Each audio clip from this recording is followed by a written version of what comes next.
Welcome. Thank you so much for joining us today. This is Making Skills England Work. It's a virtual roundtable with our friends Edge. My name is Gavin O'Mara. I'm the CEO and founder, and I'm joined by who everyone no doubt knows is Ollie Newton. Today, we've got a brand new way that we're going to be doing a virtual roundtable. We've got 3 sessions where we're going to be bringing in different experts that are all going to be exploring around Making Skills England Work, and we've chose that title on purpose because it's around the mechanics of Skills England, but also around the end output of what we're trying to do with what we want to suggest and help everyone come together to help shape what Skills England is. And we're hoping this could be really helpful. Ollie, what are you sort of looking forward to for today? Yeah, thanks so much for having us, Gavin. I'm really excited about today. So yeah, this whole topic of Skills England, how Skills England is going to work is such a hot topic at the moment in the kind of education and skills space. It's what a lot of people are thinking about, and we've been doing work at the Edge Foundation for years now, looking at kind of the skills shortages in the economy, the way the economy is working, some of the challenges. And I'm yet to find a sector that says they're absolutely fine and they don't have any shortages. But twice a year we put together a bulletin that shares some of the kind of current situation across the economy, the way that things are changing, and this is clearly a key issue for sectors right across the economy. And I guess from the government's point of view, it's a key issue for their missions as well, because when you look across those, whether it's health, house building, sustainable energy, we're not going to achieve any of those if we don't have the skilled professionals who are ready to do that. So there's a kind of massive kind of a gain for UK PLC and for the government's missions if we can get this right. So it's a great opportunity that exists through the creation of Skills England, a chance to bring this together, a chance to kind of have a much better handle on the data and how that works. I think we were a bit worried by some of the early kind of messages on this. Obviously, Skills England being an executive agency, was it going to have enough teeth? Was it going to have enough kind of oomph? And that's something that we'll talk about a bit today. But I think we've been buoyed up, and we accidentally scheduled this just at the right time, but buoyed up by the recent announcements of the personnel, because they've got some absolutely great people who are going to be leading the charge on the board and from the civil service as well. And so, as you rightly said, today is just about us bringing together some of our kind of close family and friends from the skills world who've all got a perspective on this, and helping to put together some kind of helpful advice for that team, helping to think really constructively about how they can make the best start in this sort of space. Yeah, no, absolutely. And it's really interesting, exciting as well around the exec team all starting to come together for Skills England. Really encouraged that there's a job share for CEO. That's like really progressive thinking, I think, for an SME, let alone a corporate, let alone Skills England. So we're hoping that can sort of drip down. So should we start bringing in our guests? We've got different sort of sections in here, and today we're going to be moving fast. We're live, so it's currently 14:33. So if you've got any questions, please do ask. If we can't answer them, although we've got like the greatest set of guests that you can possibly imagine, that they should be able to answer anything that you got in mind. If we can't answer, then we will go away and find someone who can answer your question for you. But we've got 3 sections. So the first one is going to be looking around the whole sort of mechanics really, and learning from like lessons learned. We've got like Jennifer Copeland, we've got Simon Pirot from Media. So we'll start to bring everyone in now for session 1.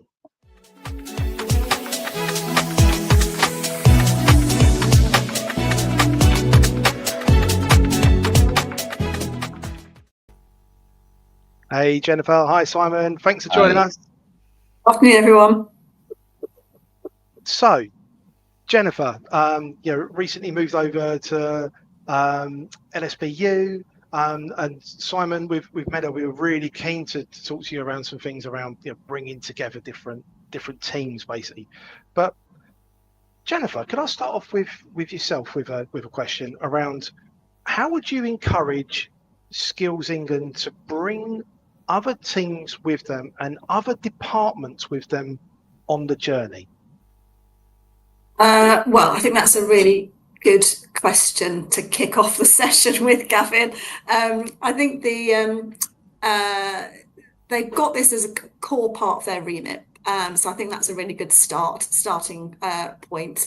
They're being set up in a way that means then the expectation is not they're going to be doing this on their own, that they are going to be working across government with a whole range of different government departments. And as Ollie said in the opener, the sort of government missions really are kind of cross-cutting areas for delivery across a wide range of government departments. So I'm encouraged, as you say, by the sort of the top tier appointments in the organisation, and I'm hopeful that they're going to be getting out, meeting their opposite numbers in key departments like the business department and the housing and all of those sorts of things, and making sure that they've really understood those individual government departments' targets around skills and what those, in particular, the sort of missions required, the skills that were required to deliver on those missions, and starting to turn that into kind of practical action that's going to deliver against those things. There is an awful risk, I think, in government where you get a large number of government departments coming together, that it does turn into a talking shop. So I hope that they do very quickly start to move that into kind of practical actions to see, you know, more people moving into those skills gap areas to sort of plug those gaps. Yeah, no, definitely. We've had a question coming like almost instantly from Heather, who's joined us today. So I don't know if anyone would want to maybe cover, or Ollie if you wanted to, or Jennifer, around sort of questions whichever is put on there. Shall I go for that? Yeah. I don't think it's strange, Heather. I mean, it's the sort of thing select committees are, you know, free to probe at, you know, and I think that the remit has been quite clear. You know, Skills England are going to do 4 big things. As we've mentioned, they're meant to be connecting up across government using lots of data and insight from the sort of future skills team that's been sort of put into the organisation. They've got the old IFATE remit in terms of the developing and approving standards and working with employers to do that. So making sure that that's kind of core to the mission and people are training to get the skills that employers really need.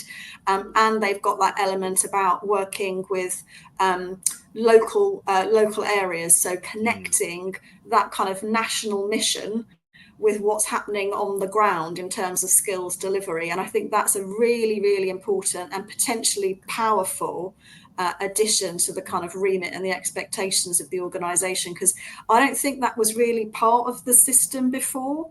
I don't think there was a bit of government that thought that it was their job to do that. So I think when you know, when I was at IFATE, we were producing kind of national level standards, which was really important, but there was a disconnect between what local areas were doing, and I think that that part of the remit is really important. So yeah, I think fair enough, you know, in the early stages of an organisation being set up and launching itself, you know, there are going to be lots of questions about what it's there to do and how it's going to operate. So I think, you know, fair enough to the select committee for asking that question. I love what you were saying, Jennifer, about the kind of way that Skills England are going to need to kind of understand the way that other departments tick to get under their skin, to kind of talk their language. I think that's really, really important. We've been talking to Government Office for Science actually about the way that they use the Chief Scientific Advisor network across government, because as we saw kind of very clearly during the pandemic, that's kind of very well respected across government, and it doesn't have its own statutory basis. It's kind of purely based on kind of the use and the kind of the way that those figures have kind of been able to influence those departments. So potentially something there about the way that kind of Skills England could have a skills advisor or a skills person in departments like health or defence, where this is going to be kind of really important for them. Yeah. I think this is the thing, Ollie, you know, they're not going to be in a position to sort of order other government departments to do things, I don't think. So I think it will be about partnership working. It will be about understanding, you know, where you can be more than the sum of the parts and support one another's kind of mutual objectives in a space. You know, so I think it's in that kind of co-creation space, and, you know, as you say, understanding what people are trying to achieve. Yeah, no, definitely. We're getting questions coming in thick and fast, but Simon, I want to like sort of go over to yourself really fast around, from your experience, from bringing different staff from different organisations into one body. Any sort of tips which you can sort of share of those practical fronts which you've lived through of recent? Yeah, thanks, Gavin. And Bernard, good afternoon, everyone. Great to be here.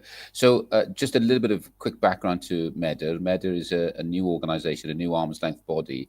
And actually, it goes back as far as 2016 to Professor Hazelcorn's review in Wales, which recommended that there was one body that brought together all aspects of post-16 education to fund and regulate it.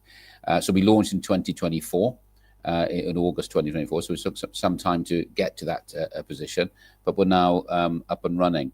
And what's happened in terms of establishing our organisation is the Higher Education Funding Council for Wales was dissolved in July of last year. So the colleagues from there moved into MEDA alongside some of the colleagues from Welsh Government as well. So I suppose there's a fusion together of those two legacy organisations, but also appointing new people as well, because our remit is slightly wider than what would have happened like previously. So in answer to your question, it's so important, isn't it, to get that culture right?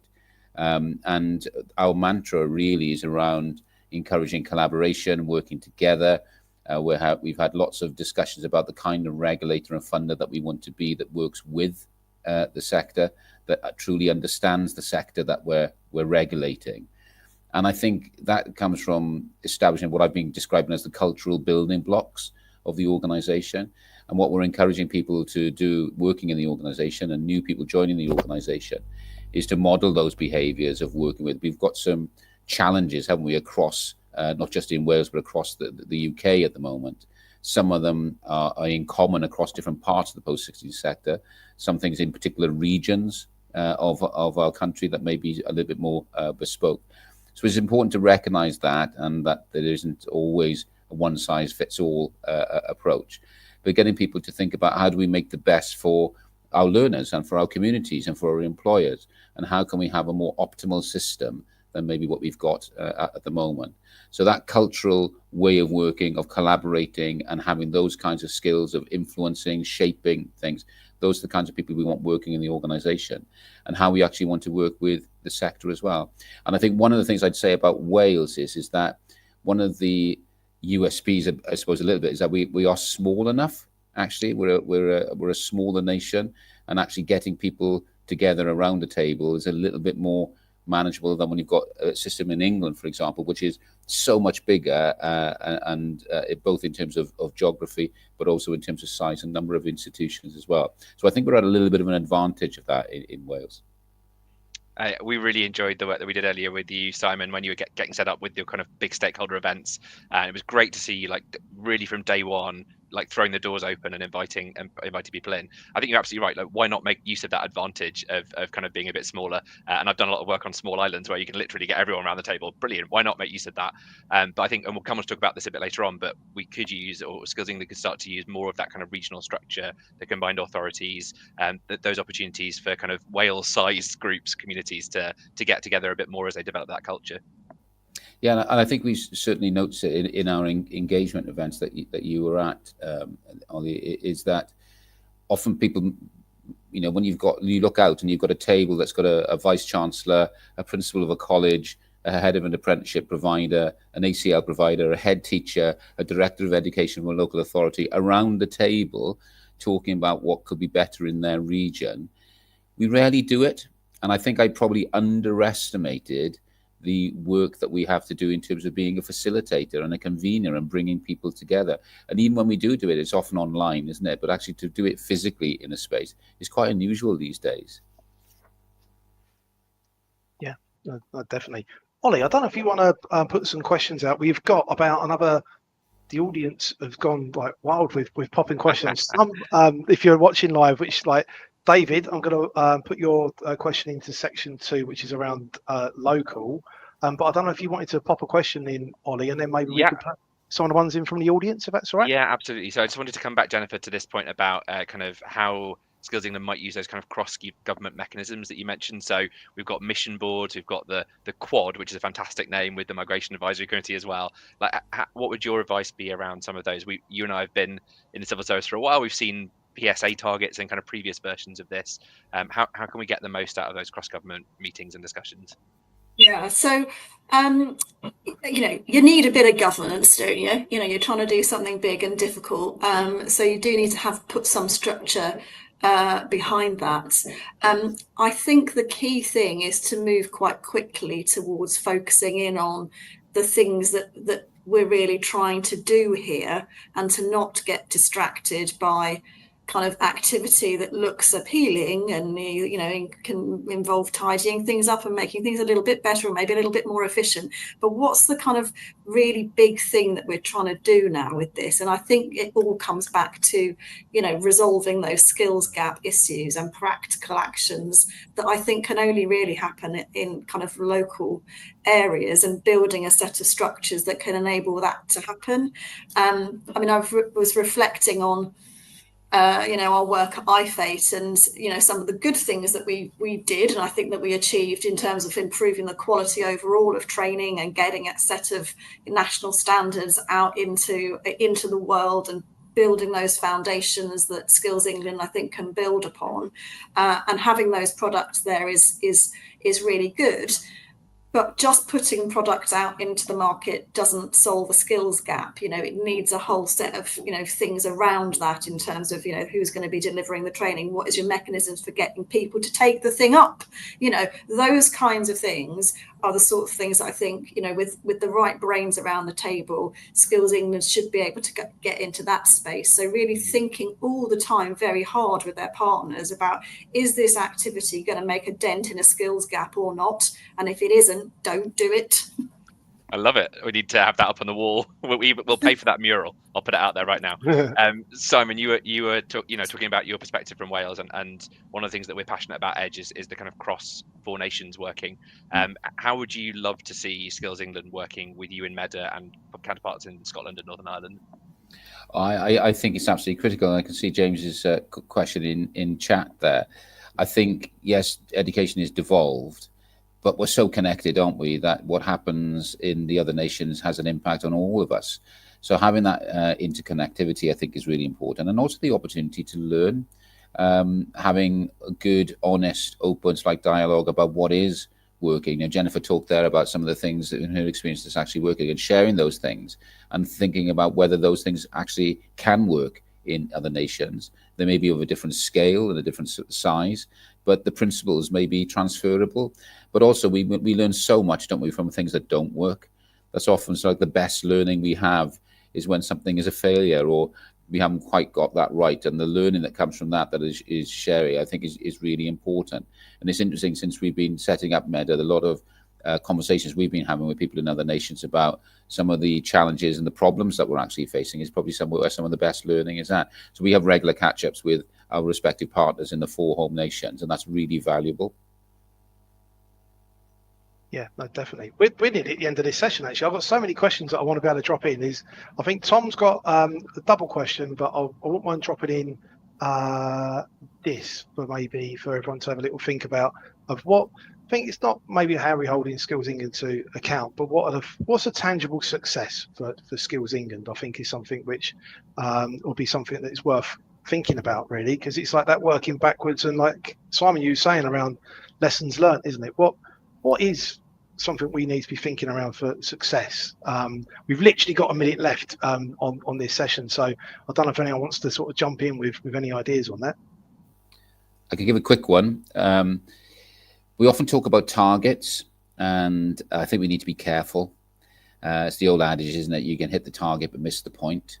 Everyone likes to see a metric, but sometimes we've got to be really, really careful that actually some of the things that are easy to measure are not the things we're really interested in measuring. So I think we just got to be careful with that. Yeah, no, definitely. The session 1 is nearly over, but I wanted to ask everyone your top tip for Skills England. Jennifer, Simon, what would you want to share as your top one-liner as a golden nugget for them? Jennifer. I think it would be around ways of working and be confident about co-creating policy, get out of Whitehall. There's so much richness, there's so much positivity in the skills space. People really want this to work. So I would think, get out, talk to people and borrow from the best. Borrow from all the people on this call for a start. Simon. I think following on from that is the importance of listening. My mother used to say, you've got 2 ears and 1 mouth, use them in equal measure. And I think when we're involved in projects on the scale of these, I think it's so important to listen to the sector, listen to the experts, because often they see what's happening on the ground and have a lot of solutions. So tuning into that, I think, is really important. Yeah, no, definitely. I love that. Ollie, I don't know if you want to like wrap up the session with some of your thoughts, and time flew. Anything you want to sort of bring out for that, or things you want to add in? Did. Yeah, it's a great point. Thank you so much, Jennifer, Simon. I think there's a really important strand here around this kind of soft power. Influencing is going to be the key. So kind of spending time thinking about building a really strong, coherent organization, having kind of shared values and thinking about how to use that influence across Whitehall. Yes, there needs to be some governance, as you said, Jennifer, but actually a lot of the business is going to get done through the conversations, through the kind of the way that the data is used really effectively. And I think the second message is just that loud, strong one about kind of co-creation, getting out there on the road, and really kind of understanding what's out there. So yeah, really exciting start to the session. Yeah, absolutely. And thank you, Simon and Jennifer. And like, there's been so many comments come through, which I think we might have to follow up with. Like Jill's is saying here, like, you know, agree on building what works and identify. We'll try our best to be able to bring in all these different questions. I think, Ollie, we need to adapt maybe the questions that we've got. But I just want to say, Simon, Jennifer, thank you so much. Thanks for taking time out today. Thanks very much. We really appreciate it. We'll move on to session 2 at a relentless pace. So thank you so much for joining us today.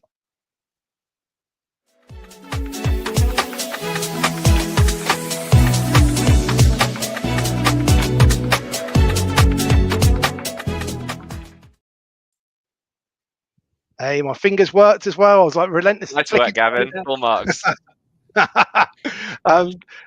Rob, Matthew, thank you so much for joining us. So we've got Rob West from CPI, we've got Matthew Watkinson from West Midlands Combined Authority, and we're going to be looking in this session around regions and in industry. There's many questions in the background I'm going to try to drop in, but Ollie, I didn't know if you wanted to sort of set the scene of what we're hoping to sort of cover with this section of the roundtable. Yeah, of course. I mean, Skills England, as we've heard, is going to be kind of a hub in many senses, and it's going to have this really important role around kind of gathering, sharing intelligence on skills shortages from a lot of sources. Obviously, employer organisations like Rob's, regional organisations like Mafia's, they have a lot of amazing data already, and I've worked with the teams there to kind of see that. We don't want to see an organization kind of replicating that. We do want to see an organization kind of drawing on the best of that, helping to kind of draw it together where possible, compare, and also zoom out, I suppose, particularly thinking about how things work across different regions and across different sectors. And I think, you know, devolution is such a big answer at the moment. Whenever we have a policy session, it generally boils down to give it to MCAs. And that's because Mafia and her colleagues are doing such a great job. But we are going to have to think with Skills England about what that relationship should look like between Skills England and the Mayoral Combined Authorities. And also, I would love to see from my own experience in that kind of area, you know, genuine devolution. So not just talking about it, but thinking about the powers that are going to really get transferred out and delivered. So yeah, this is a hugely exciting area to be thinking about on those areas. Yeah, no, absolutely. And I'm thinking I might just drop in a little bit a couple of the questions which basically were what we were planning on chatting through actually, but it's kind of interesting. But Rob, could I kick off with you? So, you know, CBI, you partner with, it's a really interesting CBI, right, with the employer perspective, if you know what I mean. So the idea for this session, everyone, is employer perspective and looking at local and what we can do around sort of then and think about local and national. But Rob, I wanted to see your thought on, you partner with a lot of organisations already. A lot of data is collected. You know, what's interesting is that Skills England are looking to be very data centric, which is kind of good. How can Skills England build on that, but not duplicate? How can we be efficient? Like, what's your sort of views on that? Yeah, I'm not so worried about duplication, because I think the key thing to do is to move to action. Often we all are very good at identifying what the problem is, but we're not so good at coming up with the solutions or trying those solutions. So I think that's the first thing for me, is that Skills England needs to be a solution-focused organisation. So if it's going to go beyond what the old Unit for Future Skills was, then what we need to do is to have an organisation that doesn't just gather intelligence and share it, but goes a bit further. key to that for me is involving the stakeholders in the co-design of how do you turn insights into action. And I found Skills England very open to feedback at the moment, and I think that's great. But we need to go beyond that. We need to ensure that we've built up some kind of consensus. And that's not just to do with employers, it's to do with employers, training providers. Somebody mentioned earlier about awarding organizations and where they were here, you know, and of course the mayoral combined authorities, strategic authorities as well. It's only by getting that consensus that we can interpret some of this data and then be able to action it. Yeah, no, definitely. Well, talking about awarding organisations and talking about like local, I've got it's a two-parter from David Gallagher from NCFE. So, and this I think I'm going to maybe ask over to you, Mafia, if that's okay, around knitting together national priorities with local regional priorities and approaches. But David goes on to talk about composite qualifications and how that wouldn't be possible nationally. David, you must have read my mind on what I was going to be talking to the Mafia about. But Mafia, I wonder if you could maybe share what you're going through. And I saw you nod because I can see in the sort of waiting area, you're nodding at some of the stuff that was being said by Jennifer, and like the nods were like immense. I don't know if you want to unpack that a bit.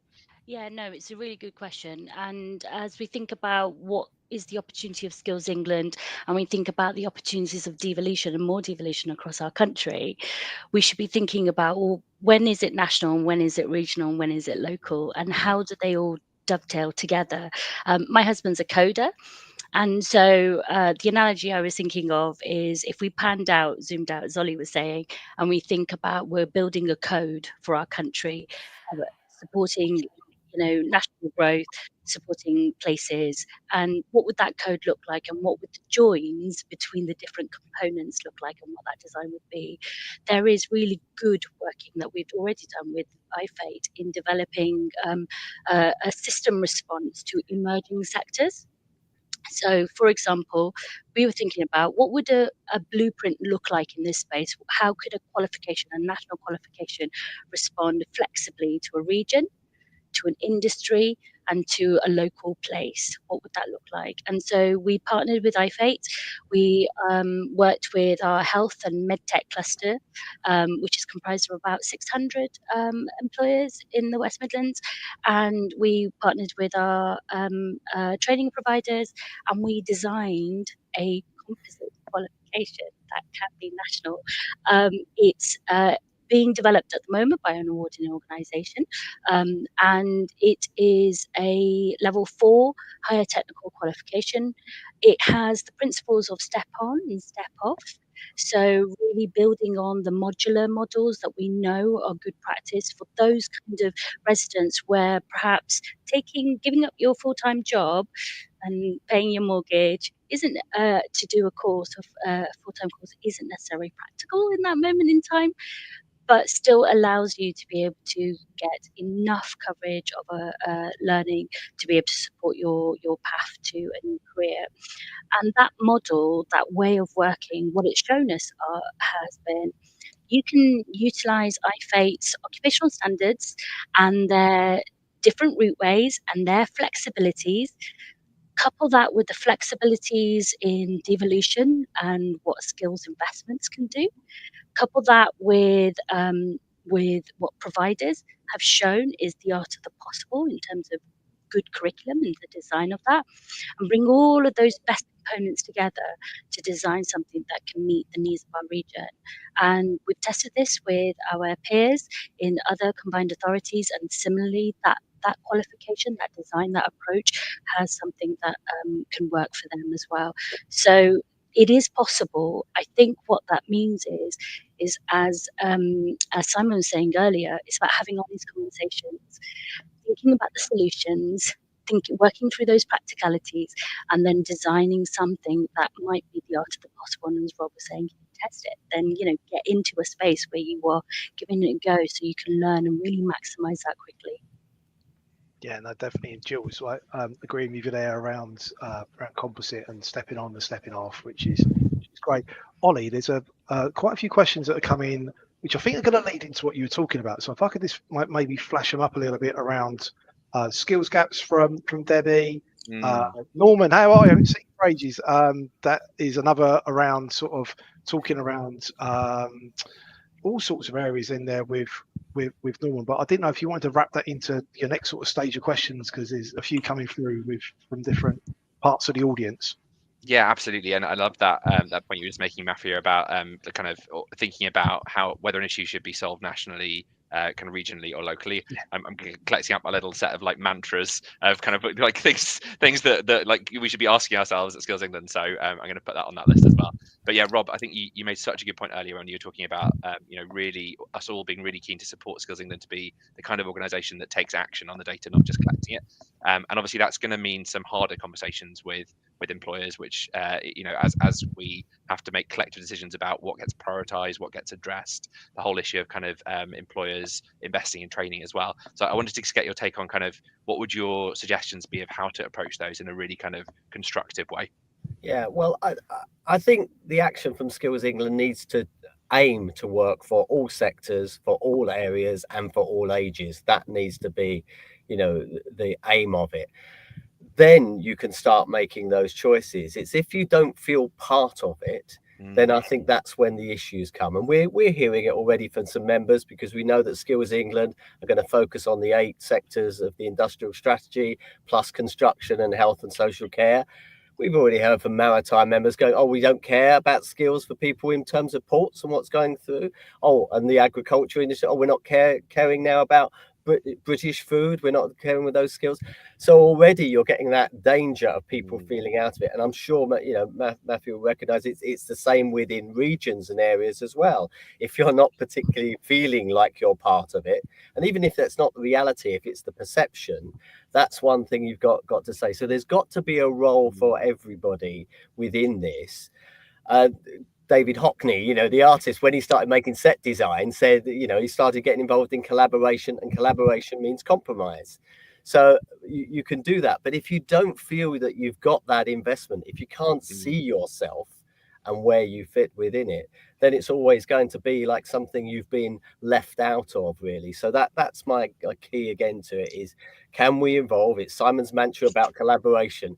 Can we ensure everybody's involved in that and bought into what's happened? So when there are tough decisions to be made, people understand why they're made, and as much as possible buy into those. I love that. You've named it Simon's mantra. Simon's probably cheering off screen. I love that. And Matthew, just kind of applying that same thinking to regions. Obviously, I think that's really helpful suggestions from Rob. The kind of picture with regions is complex as well. You've got the kind of the MCAs and which are really well set up to kind of trial new things. And then I think we're all worried about maybe the regions that don't have you, don't have a mayor, don't have Andy Burnham, whoever it might be batting for them. What's the best way for Skills England to work with the regions that do have kind of a body like yours, and then maybe the areas outside that don't? It's a really good question. And I think when I think about Skills England, I think about the fact that this is a time to take a really fresh look at how do we co-design, how do we collaborate, and what does that mean and look like. And many of the challenges that we have in the West Midlands, low skilled, low attainment, but need for a higher skilled economy, these are similar challenges that other places and areas have. And I think it's about developing a shared methodology about how the system responds to those challenges together, so that we can really tackle the underpinning persistence of these issues. That then can translate into those local places where they don't yet have devolution. And it can mean that they're not held up, they're not waiting. There's a real opportunity here to think differently about how we solve these wicked problems, and many of them are entrenched and wicked, and could really be transformative for residents and people's lives and our businesses. Yeah, I think that's so valuable, and I think I don't know if Gemma's listening in, but I think it's great that we've got Gemma with her background in the combined authority area, obviously Manchester, but representing that wider perspective right in at the heart of Skills England. I thought it was a genius recruitment decision. I'd never say it, but great to have that, and she's a dynamo as well, so she'll be brilliant at that. Can I throw in a question from the audience, from Jesse, around Skills England and shaping the new industrial strategy and how it's sort of going right now? I think that's sort of, it's a really good to be able to pop into this one. I don't know who wants to jump into this one. Rob, Matthew, if you want to Just your initial thoughts on that. If you're comfortable, I'll be really quick. So I think, just as Rob was saying, there's an opportunity to think about the whole system and reflect that in. And, mayoral combined authorities are developing their local growth plans. A couple have published them already. There is a really good opportunity, I think, for Skills England to champion places in the industrial strategy and to think about what does that local evidence tell us, and to build up a bottom up understanding, because in a national system there is a risk of, as Jen was saying, about leaving places behind. So I would advocate for them to be our champions in the industrial strategy, and really bring that evidence into that place. Yeah, well, they have a good role, a good opportunity for the role within industrial strategy, because the chair has a place on the Industrial Strategy Council, so they're immediately within it. I think if there's one thing I'd be keen that they pushed, is that skills is wider than those organisations just within the industrial strategy. Already, again, members have come to us going, well, what about the need for cross-sectorial skills and horizontal skills? What about digital skills? What about supporting the green transition? What about the skills that work across a whole range of organisations? And that's so important, because in the world of work now, people don't have a career, they have careers. People don't work for one industry, they work for a range of industry. So if we're really going to address the skills, I think there's a useful role for Skills England to play, to keep broadening out the discussion around the industrial strategy, so we look at what that particularly means. And even within those organisations, the most obvious one for me being creative industries, there's 9 actually quite different sectors that go to make the creative industries in there. How is something going to work across those and with different groups as well? You literally mentioned creative strategies. Put that through. Actually, there, Rob, so I thought I'd pop that in. Can I ask this point really quick? So we're right at the end of the session. What are employers saying to you, Rob, Mafia, around what they're thinking around Skills England, what they're thinking around the future of the mechanics of this, around like levy and all sorts of stuff? What are employers saying to you? I think what employers are saying at the moment is they started off with a lot of excitement about it and ambition of it. I think the honest response is that that's waned a little bit, because I still think it's not clear to employers what exactly will it do, what exactly won't it do, where's the policy making efforts. Ollie talked at the beginning about the teeth of Skills England. Is it going to have that effect? And that lack of clarity around who's involved in it, what's going to happen, I think has got, I wouldn't say it's a negative frustration, but it's a feeling of, well, I don't quite know what it's going to do yet, so I don't quite know what what the impact will be. There's obviously a lot of interest in the growth and skills levy coming up in terms of that. We know the apprenticeship levy hasn't worked, but how flexible will the growth and skills levy be? Will it really address the problems that people have got? Or is it just going to be, as currently interpreted, a way of raising funds for the government skills programs and not really addressing the skills needs that various businesses have got? Yeah, no. We're hearing similar. I think it's about the proof being in the pudding. Employers want to have confidence in the skills system. And Skills England, working with partners like MCAs, has the opportunity to give that confidence and that stability, that reassurance that the skills qualifications are fit for purpose and they meet their need. It's still, I guess, early days. We don't yet know. And this is another opportunity where, thinking ahead to where the tip might come in, this is an opportunity for Skills England to talk to partners about what their thinking is. It's okay that it's formative. It's okay that it's moving really fast. This is a really good opportunity to build system understanding about what the direction of travel looks like, and then get that kind of feedback from employers about whether that will work or not work, so that we're kind of evolving the response in flight. Because I think the risk is a product will land, it's not going to work, and it's the same problem all over again. Well, that's tends to be something that we hear as well, that lack of long-term commitment. And I think Tom put in there about how long will it last is something that we've heard from other people. This will be around and then it will go and then something else will go. That long-term commitment to change and to skills, I think is really important, that's built in. Yeah, no, definitely. Ollie, well, we're at the end of the Yeah, time. let's gather Give us a top bit of tips a from wrap these up. two. Yeah, go for it. Yeah, like Rob, Matthew, let's come to you for your top tips, and then I'll wrap up into what we say right at the end. So, Rob, what's your top tip for Skills England? Flexibility needs to be the heart of all solutions, and trust the stakeholders more. So don't do things to the stakeholders, actually do things genuinely and honestly and openly with them. Love it. And Matthew? Mine is let's think through the solution together. So pick up the phone, we can help. Yeah, I'm loving this. I'm just getting such a willingness from everyone we're talking to already to be part of the solution, which is just, I hope, resonating with anyone from Skills England who's watching. We're not here to denigrate. We're absolutely here, all of us, to make this work together. So thank you for that positive ending to this part. Oh, what a great session again. So, Rob, Matthew, thank you so much for joining us on that.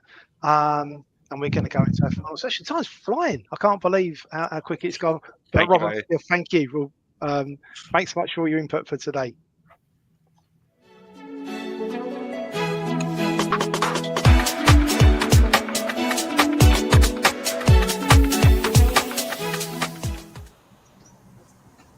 Hey, Mike and Nikki, thanks so much for joining us. So thanks for hanging on in the background there for so long.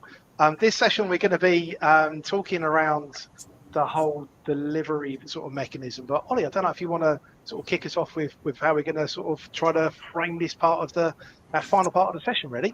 Yeah, great. Lovely to see you both. You've been eating all the biscuits in our virtual green room. That's why you look so happy. Just picking up a kind of challenge that Rob gave us in the last session, thinking about kind of Skills England being really solutions focused and kind of using the data, not just collecting it. Well, we've got here two representatives of great providers, and they're going to be part of making that solution work. So I think the kind of relationship that Skills England is going to have with training providers is going to be absolutely crucial because they're the ones who are going to have the answers to some of these kind of skill shortages. Rob and Matthew also mentioned the kind of policy challenges at the moment around the apprenticeship levy. How wide is that going to get as it becomes a skills levy as well? And I think training providers are some of the experts that will have the most skin in the game of kind of trying to think about how those are going to be working well. So yeah, I think the crucial thing is going to be trying to get that relationship almost tripartite with the employers who we just spoken to through Rob's lens and the training provider. So it's absolutely great to have Nikki and Mike here to talk about that angle. Yeah, no, definitely. And thanks so much for joining us, like Mike and Nikki. I wonder if I could, Mike, if I could kick off with yourself. And sure. Nikki, same question to you as well, really.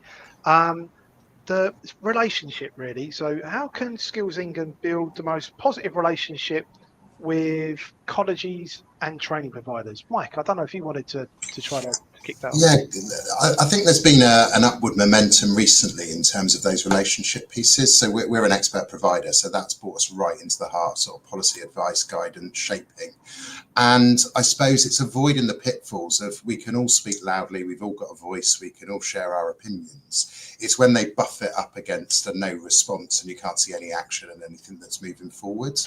And I think, Jennifer said getting out and about, nothing better for us down here in the Southwest than hosting visits from those people who want to know what a successful provider looks like, what good employer engagement looks like, turning that raw policy into action.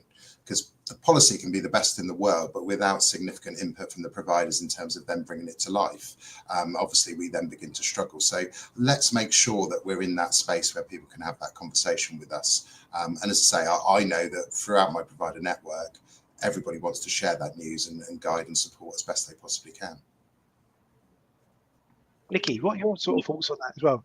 Yeah, great. Just following on from that, Mike. I mean, if you think about it, the training providers are the foot soldiers. So we are working with employers every day, looking at their workforce planning and people development strategies. So we are in the amongst talking skills, and then the solutions and what those solutions are. So I think that we talked about that co-creative space, and I think towards the end, IFATE really engaged with training providers and we saw that through ALP and some of our sector forums, and where they really started to engage, we really started to develop the solutions that were to address the skills. I think part of that is thinking about also and working with training providers around what those skills are now and what those skills are for the future. I know as an organisation, we're already talking to employers about skills-based organisations and how they're moving their businesses from the sort of standard JD job description to actually a skills-based organisation, and so their whole recruitment practice is changing. So we can bring all of that consultative information to Skills England to help them shape what the skills system looks like going forward, and that needs to be joined up. They need to build a framework really of oversight, accountability, and almost that programme approver. Yeah, 100%. And I think it's interesting that we've gone through the setup of today to be able to look at mechanics of actually trying to bring together what Skills England is from different sort of experts here, pretty cool experts on that, but then also the regional and the employer perspective. And like Ollie was saying, you guys are the delivery mechanism. This needs to be like clearly communicated through, isn't it? So everyone is on the same page with this. So yeah, this really good points. Ollie, I don't know if you want to spin over to anything else. Yeah, I love that point that Nikki was making about the kind of the intelligence from the ground. That's such a power that you can bring as providers to share back in. And it's just making me think again about how, yes, Skills England needs to do something with the data, but there's a real power in kind of being the collecting mechanism, amplifying that from the local, from the regional, to kind of pick up those patterns across. And that's going to be a challenge, because they can't have individual conversations with every single provider, but there needs to be really good mechanisms for that kind of information to aggregate up, so that we can kind of improve the way that the system works in that sort of space.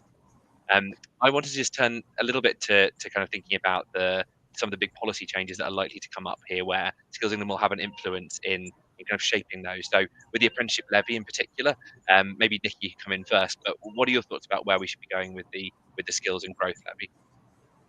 So I think we need to be really clear around what the principles are for the growth and skills levy. So I think with the apprenticeship levy, we knew the basic principle when that first came in was to double the number of apprenticeships or apprentices on programme. So I think firstly, we need to be really clear.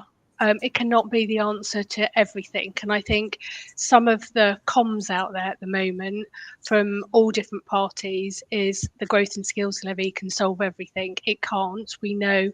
So we need to protect the apprenticeship brand. I think the apprenticeship brand we know works. We know employers like apprenticeships. So I think we need to protect that.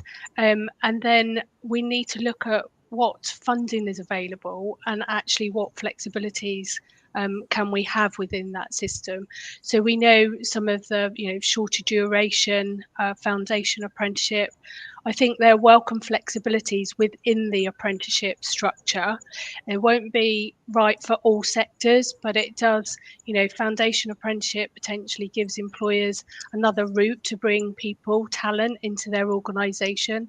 Shorter apprenticeships can support maybe existing staff to have a potentially shorter programme. So I think it's moving in the right direction in solving some skills needs within a current framework, but we need to be careful that the skills levy isn't the jack of everything, because it's not going to be enough money to be able to do that. And from a delivery perspective, if we really want to drive quality, we've got to make sure that our programmes are funded appropriately to be able to drive quality and excellence in meeting those employer and learner needs. Really good point, Nikki. And I think that kind of quality first approach, there's a lot to be said. We've been over the last 10 years, and we've all seen it through various targets for millions of apprenticeships and through changes to quality. And I think it's always come back to, like, if we don't have a quality product, we can't kind of be kind of certain on that. So I think that's a really helpful tip. Mike, what's your take on that? I love Nikki's term brand apprenticeships. It's something we use down in Exeter all the time, and we're very protective of it. I think is we look onto the horizon, and anything that we see that can potentially damage brand apprenticeship, we probably take a long, hard look at. And for me, I think do these reforms and ideas really go far enough? If you scan back over the last 5 years, we've seen really a decline in the areas that most industries are crying out for. 2s and 3s should be the backbone of our economy and should be the entry point for so many young people, yet growth in that is not in the place that we want it to be. I really am challenged around the idea that actually without some reform in pre-16 education, post-16 education isn't going to flourish. So, you know, where are those young apprenticeships? I saw the other day foundation apprenticeships in Scotland are the age-old young apprenticeships that I desperately cry out for, because there's so many young people out there that really want to make that happen. I think there's a lack of clarity around where these policies are going. So what you've got employers hanging on there waiting to see what levy flexibilities will head their way, with the potential danger of going without some simplification of the system. What I can see is probably an internal target of going, you know, we must spend our levy and a veer to the simpler product rather than the complexity of an apprenticeship program. And that, again, counterintuitive, actually creates that brand damage that actually starts to sort of probably bring those level 2s and level 3s out of focus for those industries that so desperately need them. So I think my view is the skills gaps are so huge that the lack of growth in level 2 or 3, are we being radical enough really to stimulate the market and bring those apprenticeship numbers back to what they used to be? So hopefully this is the start of something, but we'll see some continuation to really sort of shake the market up and really bring it to life. It's a really important point, Mike, I think. And you were speaking to my own heart when you're talking about kind of young apprenticeships and learning from the past as well. Something that we're very passionate about at Edge, not necessarily bringing things back just as they were, but not forgetting that we have tried pretty much everything over the years. So if we're going to try something new, let's just check that we didn't do something very similar and learn the lessons from that. And Mike, I just wanted to come to you with a bit of a geographical question as well, just on the back of what we were talking about with Mafia. But, you know, for those of us who are based outside kind of the major metropolitan areas, what would we like to see Skills England doing to really make sure, as we've said time and again with different guests, that everyone feels included? Yeah, I think maybe if I glance backward very, very quickly, there was hyper focus in the early days on the large sort of blue chip organisations being involved with those trailblazers. You know, predominantly down here in the southwest, we thrive in the SME market. So there's probably about 900 of my 1,100 network of what you would class as purely SMEs. So it's really, really important they get the voice, but also recognition. In order to get that voice, they're going to have to work a little bit harder. SMEs are really, really struggling at this point in time. You know, we try and frame it that they are having to work exceptionally hard to stand still. Do they have time, therefore, to suddenly jump out of that zone and deliver all of the skills, advice and guidance that something like Skills England will need? So I think they're going to have to sort of head out into the regions, find those soft interfaces with SMEs and really make sure that they get representation in terms of reforms ahead. Because I think there are times where I hear it, this apprenticeship was made for X, not for us. And it's really, really important that we overcome that in this next phase. Can I throw in a question here from it's really, really good point there, Mike, around like strengthening SMEs. We used to learn internationally, which I know Edge is very much around learning internationally. Australia's done a very big like report recently about engaging SMEs in apprenticeships. So I think that's really key for us to sort of learn in Skills England, me being an SME as well. I'd love to see a bit of that as well. But can I throw in, we've got like Skills Royalty have been watching all this. Like Paddy Craven from City and Guilds is throwing in a question around, I'm picking out here like labour markets. We're nearly out of time around how can we take points from labour market being data driven and led from a delivery perspective.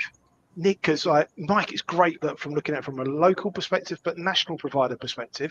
Nikki, what do you sort of think we could sort of take out from labour market data that we're seeing from Skills England and how we can grow on that? Yeah, I mean, I think it's absolutely vital that Skills England do develop a national framework, but with the local lens.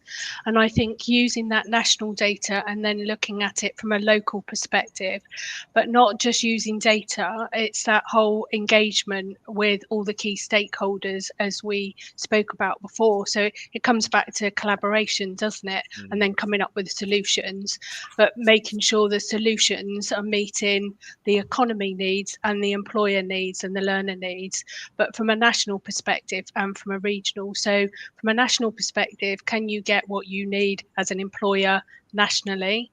But from an employer and SME can you get what you need in Manchester, but in the region next door to Manchester, because you might, as an SME, grown slightly out and want to get the same product and the same service and the same solutions. So I think that is so important. I think the commissioning of money is a different agenda. I think it's about actually getting that framework around the skills needs, national and regional, and then the way the money flows and the funding flows is probably a different discussion. Yeah, no, definitely. We're out of time, Ollie. I don't know if you want to sort of like do a wrap up and see where you want to go with to this, but Nikki and Mike, it's really great. Some really, really, really good points about local and regional, but SME and corporate. But Ollie, I don't know if you want to. Thank you, Gavin. I think we've got time for one quick tip from Mike and Nikki, and then I'm going to quickly wrap up some of the key messages. So, Mike, what would be your kind of top tip for Skills England? I already touched on is just make sure that you're tuned in really to employer, regional, provider. The provider base is so good at support and delivering this that actually shaping the future would be a significant advantage for them. Love that. Thank you. And Nikki?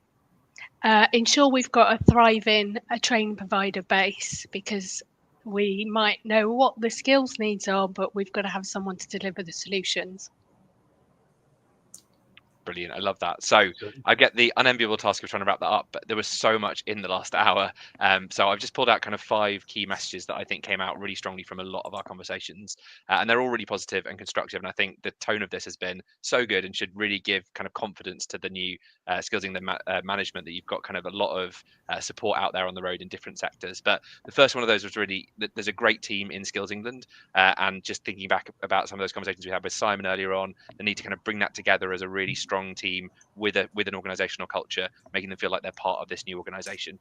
I think the second one was really around just the importance of soft power and influencing. This is not an organization that's going to have a massive statutory remit. It's an organization that's going to have to thrive on the kind of relationships that we've been talking about today with providers, with employers, with regions, with localities, with other government departments. So kind of stakeholder management is going to have to be at the center of this organization. I think the third one was just thinking about really wide stakeholder engagement from the start, not being afraid to open the doors early, let people in to maybe stuff that isn't quite formed, which can be scary as a civil servant. I used to be one, but seems to be a way to kind of build a lot more of that that kind of I guess the capital that then might be used in some of the more difficult conversations later on. And we're all of us have been around in this sector for a little while. We know that there are no easy solutions. We know that it's hard. We know that there are trade-offs. So don't be afraid to show you're working and let us kind of see some of that. I think the fourth one was around needing to focus on kind of aggregating data. That there's a lot out there already from employer organisations like Rob's, from regions, from providers. Nikki's point about providers being foot soldiers into individual SMEs in Mike's case. This is a massive network of data. And thinking about the best way to aggregate and harness that, I think, is going to be absolutely crucial. But then to speak to Rob's point, not just thinking about the data, but about how to deal with it, how to manage it, how to use it, and making sure that this is an organisation that's going to use that data to kind of change what we need to in the system, that's going to help to kind of shrink those skill shortages and meet the kind of wider government mission. So I'll finish off by just a few of the mantras that I noted down. Maybe we're going to get these put on maybe some mugs. Gavin, you know you love mugs or t-shirts. I love or a mug. You do love a mug. Jennifer's one about is this action, is this activity going to reduce skill shortages? Kind of having that as a mantra. The point that I think Simon and Rob both made, inviting everyone in. So building that really strong base for later discussions. Mafia's question, should this issue be solved nationally, regionally, locally, making a really kind of genuine choice about where we should put that. I like your kind of encouragement to just get out on the road, Mike. So you make sure you're not seeing just the providers that are and employers that happen to be around the Westminster bubble, but get out. Come up and see us in Sheffield, go up to Northumberland, go and see Mike in Exeter. And Nikki, your point about the providers really having their finger on the pulse really struck me, and the need to kind of involve all of them in helping to kind of make sure that the solutions that we get to are the right ones. So yeah, really rich session, and hopefully those are helpful as some key messages. Back to you, Gavin.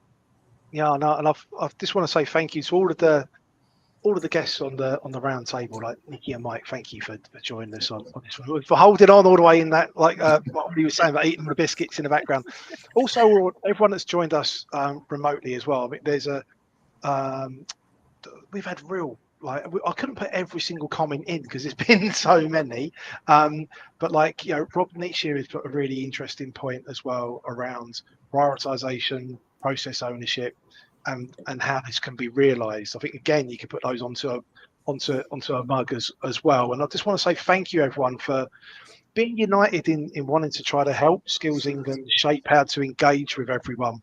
We've tried to have a broad sector of representatives, but we couldn't bring everyone in. So Fern, your point about awarding organisations, we knew there'd be AOs joining us in the background, but it's just really good that everyone can come together and just have a common purpose to be able to want to help shape the future of Skills England. And hopefully this is helpful for everyone to be able to move forward, to be able to drive the future of skills, because everyone is really important. And addressing needs, the economically inactive SMEs and large corporates with their skills needs for now and the future is really key. So thank you everyone for joining us today.